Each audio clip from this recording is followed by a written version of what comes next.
By election ಹತ್ರ ಬರಬಹುದು ಅಂತ ಬಂದಿರೋದಲ್ಲ, ಬಟ್ ನಿಮ್ ರುಟೀನೇ ಹೀಗಿದೆ. ಎಲೆಕ್ಷನ್ ಉದ್ದೇಶ ಇಟ್ಕೊಂಡು ಕುತ್ಕೊಳ್ಳೋದು ಅಥವಾ ಎಲೆಕ್ಷನ್ಗೋಸ್ಕರ ಓಡಾಡೋದು ಇದನ್ನು ಯಾವತ್ತೂ ಮಾಡಿಲ್ಲ.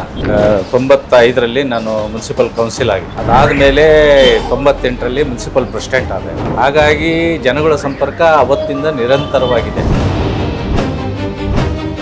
ಏನಿದೆ ಸಿಚುವೇಶನ್? ಟಿಕೆಟ್ ಸಿಗುತ್ತಾ ಬಿಜೆಪಿಯಿಂದ? ನಾನು 4 ಚುನಾವಣೆಗೂ ಸಹಿತ ನೀನು ಟಿಕೆಟ್ ಕೊಡ್ರಿ ಅಂತ ಯಾವತ್ತೂ ಹೋಗಿದ್ದೆ.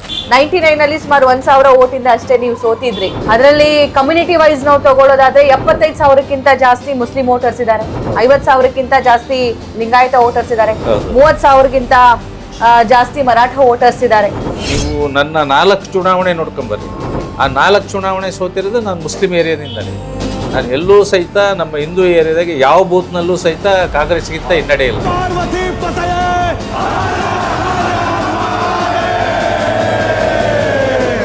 ಈ ಎಲೆಕ್ಷನ್ ಅಲ್ಲಿ ನಿಮ್ಗೆ ಟಿಕೆಟ್ ಸಿಗ್ರೆ ಗೆಲ್ಲಬಹುದು ಅನ್ನೋದಿದೆಯಾ ಸರ್? 100ಕ್ಕೆ 100 ನಾನು ಯಾವ ಚುನಾವಣೆನೂ ಸಹಿತ ನಾನು ಗೆಲ್ತೀನಿ ಅಂತಾನೆ ಹೋರಾಟ ಮಾಡಿರೋದು. ಕುಟುಂಬ ರಾಜಕಾರಣದ ಬಗ್ಗೆ ಏನಂತೀರಿ?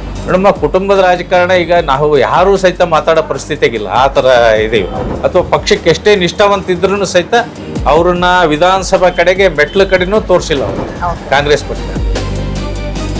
ಯಶವಂತ್ ಅವರು ಯಾವುದ್ರಲ್ಲಿ ತುಂಬಾ ಬೆಸ್ಟ್ ಅಂತ ಹೇಳ್ತೀರಿ? ಜನಗಳು ಮಧ್ಯೆ ಇದೀನಿ ಹೊರತು ಚುನಾವಣೆಗೋಸ್ಕರ ಬಂದ ನಾನು ಸೋಲ ಅಂತ ಚಾನ್ಸೇ ಇಲ್ಲ. ಇಂಥ ಮೋದಿ ದೇಶದ ಪ್ರಧಾನಿ ಆದಂಥ ಸಂದರ್ಭ ಒಂದು ಸಹಿತ ನನಗೆ ಏನು ಮಾಡಲಿ ಮಾಡದಿರಲಿ ನಾನು ಸಾಯ ತನಕ BJP ಪಾರ್ಟಿನೇ, ಸತ್ರುನು ಸಹಿತ ಇದ್ರಾಗೆ ಸಾಯ.